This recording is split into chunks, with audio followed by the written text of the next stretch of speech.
प्रेक्षकांनो, आज बयोमध्ये चांगलं दाखवलंय त्यांनी. म्हणजे हे डॉक्टरांना सांगतात पोरं जाऊन, की त्यांनी जे काही गावकऱ्यांनी त्यांच्या मम्माचा अपमान केलाय वगैरे वगैरे चांगलं ड्रॅमॅटिक पद्धतीने सांगतात. डॉक्टर म्हणतात, कोण होती ती माणसं? बयो, तू ओळखतेस का त्यांना? चल आपण त्यांच्या घरी जाऊया. आरव म्हणतो, बाबा तू कोणाकोणाचं तोंड गप्प करणार आहेस? त्यापेक्षा तू मम्माशी लग्न कर ना, आपली फॅमिली पुन्हा पहिल्यासारखी होईल. मम्मा आता खरंच चांगली वागायला लागली. अरे बाबा, तू जर मम्माशी लग्न केलं तर ह्या सगळ्या चर्चा आपोआप थांबतील. पण आता हे सगळं डॉक्टरांना ॲक्च्युली ऐकणं असह्यच झालं आहे, कारण डॉक्टर गौतमीमुळे खूप पोळलेले दिसतात प्रेक्षकांनो. गौतमीचा भूतकाळ म्हणजे डॉक्टरांचा आणि गौतमीचा भूतकाळ अतिशय वाईट होता, हे त्यांच्या निर्णयावरनं अगदी स्पष्ट दिसतंय. बयोला पण म्हणतात, हे बयो तू सांग ना ग बाबाला. डॉक्टर या पोरांवर चांगलेच रागवतात. डॉक्टर म्हणतात, हे बघ आरव, मी तुझ्या मम्माशी लग्न करणार नाही आणि मुळात तो तुझा विषय नाही आहे. तू लहान आहेस, लहान असल्यासारखाच वाग. आता हा आरव बोलायला जातो, बाबा मी परका आहे का? मला पण आता सगळं कळतं. मी काही तुला चुकीचं सांगत नाही आहे. तू मम्माशी लग्न करावंस एवढीच आमची इच्छा आहे. पुन्हा आपली फॅमिली पुन्हा पहिल्यासारखी होईल ना, आणि मला तुला सांगायचा हे अधिकार आहे. आता हे ऐकल्यावर डॉक्टर अजूनच चिडताना म्हणतात, ए आरव, अधिकाराच्या गोष्टी करू नकोस.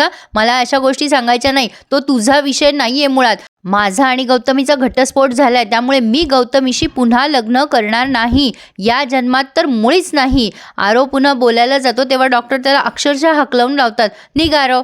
आता आरवला जरा जास्तीच राग आलाय, तो तनतन करून तिथून निघून गेलाय. इरा पण त्याच्या मागे गेली आहे. खरं तर डॉक्टरांचं बरोबर आहे, मुलांचा हा विषयच नाही आहे, पण त्यांची आई एकत्र यावी त्यांच्या बाबासोबत, हे त्यांचे विचार बरोबर आहे, पण हे वेगळ्या पद्धतीने मांडले जात आहे. डॉक्टर बयोला म्हणतात, बयो तू त्याला समजून सांग, मला खरं तर वाईट वाटतंय, मी जरा चुकीचं वागलो का गं आरवशी? खरं तर तो न खूप फोर्स करतोय मला गौतमीशी लग्न करायला, आणि मला तिच्याशी लग्न करायचंच नाही आहे. बयो तू समजून सांग, तो ऐकेल तुझं. आता गौतमी येऊन इतकी मॅन्युप्युलेट करते या पोरांना. ती आरवला म्हणते, काय झालं बाळा, मी तिथे थांबले नाही म्हणून तुम्ही चिडलात का माझ्यावर? इरा झालेला सगळा प्रसंग सांगते, की बाबा कसा ओरडला वगैरे वगैरे.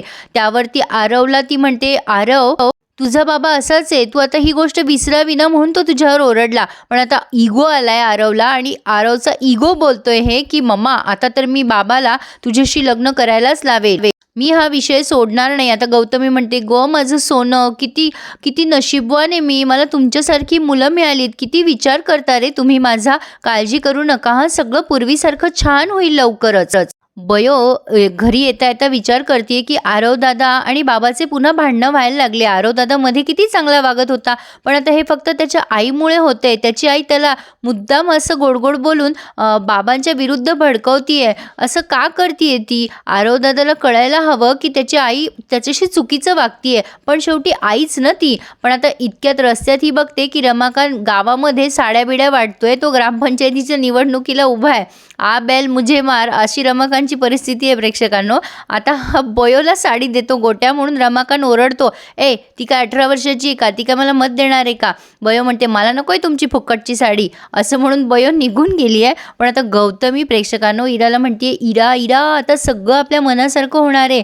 आरव दादा आता आपल्याकडून आलाय ना, आता आपली साईड सेफ झाली आहे. इरा म्हणते, मम्मा बाबा नाही ऐकत आहे आता आरव दादाचं सुद्धा. त्यावर ही गौतमी म्हणते, अगं तू आरवला चांगलं हॅम्बर करत जा, म्हणजे काय बर्डन टाकत जा त्याच्यावरती. अगं दगडसुद्धा तुटतो आपण असं फोर्स केल्यामुळे, तर आपला आरव तर लोण्याचा गोळा आहे, तो पण लगेच पिघळेल.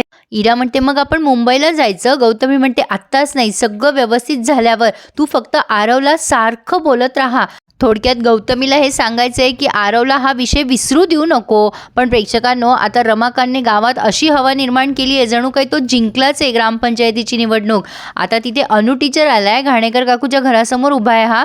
अनु टीचरला बघून जरा जास्तच जोर आलाय रमाकांतला शायनिंग मारायला. तो म्हणतोय, गावचा विकास हाच रमाकांतचा ध्यास. बायकांना सांगतोय, की चहाच्या कपावरच शिक्का मारा, गावचा विकास करायचा आहे. आता घाणेकर काकूला त्याने 2000ची साडी दिली आहे, आणि घाणेकर काकूला म्हणतोय, की काही समस्या असेल तर सांगा. घाणेकर काकू म्हणतात, माझ्याकडे भांडे घासायला बाई नाही आहे, ती मिळेल का?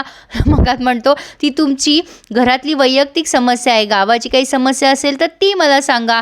घाणेकर काकू म्हणतात, माझ्या शेतात पाऊलवाट आहे, ती तेवढी नीट करा. रमाकांत म्हणतो, मी निवडून आलो ना की पहिलं काम तुझंच करेल.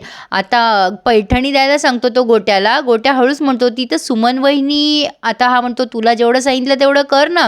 आता त्याने ती पैठणी अनु टीचर समोर प्रेझेंट केली आहे, आणि अनु टीचरला म्हणतोय, हे घ्या टीचर, तुम्ही आमच्या गावातली नवीन पिढी घडवताय, खूप मोठं काम करताय गावाच्या विकासाचं, त्यामुळे ही साडी तुमच्यासाठी घ्या हो, प्रेमाने देतोय मी तुम्हाला. काय आहे ना, गावातल्या विकासाबरोबर मला गावात प्रेम आणि आपुलकी वाढवायची आहे सगळ्यांमध्येच. अनु टीचर त्याला एकदा म्हणतात की मला नको आहे, पण रमाकांत बळजबरी त्यांच्या हातात ती साडी ठेवत असतो. आता मात्र त्या खूप चिडतात आणि रमाकांतचा पाणउतारा करतात. मी तुमच्यासारख्या माणसाला चुकूनही मत देणार नाही. तुमच्या जागी जर एखादा योग्य कॅन्डिडेट आला ना, तर मी नक्कीच त्याला मत देईल, पण तुमच्यासारख्या माणसाला मुळीच मत देणार नाही. असे वस्तू वगैरे देऊन तुम्ही मत विकत घेताय, असं राजकारण होत नसतं. खरं तर तुमच्यासारख्या माणसाने राजकारणात येऊच नाही, त्यामुळे मी तर तुम्हाला मत देणार नाही आहे. आणि त्यांनी ती साडी तिथेच टाकून निघून गेल्या. रमाकांतचा पाणउताराच चांगलाच झाला आहे. आता इतर बायका बोलायला लागतात, खरं आहे अनु टीचरचं, ग्रामविकास हाच खरा विकास, आपल्याला अशा वस्तू नको आहेत. आणि असं म्हणून त्यांनी साड्या तिथे टाकून दिल्या त्या ट्रॅक्टरमध्ये आणि रमाकांतचा चांगलाच इगो हर्ट झाला आहे. बयो आरवला समजून सांगायला जाते. आरव म्हणतो, बयो मला एकट्याला सोड. बयो म्हणते, हो दादा मी सोडेल तुला एकट्याला, पण बाबांना खूप वाईट वाटलं, अरे तू गेल्यावर ते मला म्हटले, तू त्यांच्या दृष्टीने विचार कर ना. आरव म्हणतो, मी काही चुकीचं बोलतोय का बाबाला, एवढं का ओरडले ते मला. वयो म्हणते, दादा तू त्यांच्या दृष्टीने विचार कर ना, तू सध्या नको विषय काढू, ते चिडलेले. तर आता ही काही पुढे बोलणार तेवढ्यात ही इरा येऊन वचा बयोला बोलायला लागते. काय ग बयो, तू मुद्दाम करतेस ना, तुला आमचं सुख बघवत नाही आहे ना, तुझ्या आईची फॅमिली झाली नाही म्हणून तू आमची फॅमिली तोडायला निघाली आहेस ना. अरे देवा, बयो हिला चांगलं चोख उत्तर का देत नाही प्रेक्षकांनो. असो, आता इथे त्यांनी हा रिव्ह्यू पूर्ण केला आहे. पुढे आपण बघतोय की बयो बघतीये, इरा आरवला सांगत असते की मम्माला आता असं इथे राहता येणार नाही, त्यामुळे मुंबईला जावंच लागेल मम्माला, आणि तूही आमच्याबरोबर येतोयस. म्हणजे आता हा जबरदस्तीचा रामराम आहे. त्या आरवची इच्छा नसूनही त्याला फोर्स करण्यात येते की त्याने मुंबईला यावं म्हणून. आता बघूया यावर तिसरा तोडगा काय निघतो. खरं तर डॉक्टरांनी स्पष्ट सांगितले की त्यांना गौतमीशी लग्न करायचं नाहीये, पण आरव आता डॉक्टरांना जरा जास्तीच इमोशनल ब्लॅकमेल करतो की काय हे बघणं पुढे इंटरेस्टिंग ठरणार आहे. तर बघूयात गौतमीचं आणि डॉक्टर शुभमकरांचा पुनर्विवाह होतोय काय. आणि प्रेक्षकांनो प्लीज, हा बयोचा खूप कमी प्रेक्षक वर्ग माझ्या चॅनलला सबस्क्राईब करतोय. प्लीज प्रेक्षकांनो, माझ्या रोजच्या डेडिकेशनसाठी please subscribe my channel please. माझ्या रसिक प्रेक्षकांकडनं एवढी तर अपेक्षा मी नक्कीच ठेवू शकते ना. So please subscribe my channel and enjoy my all reviews. धन्यवाद.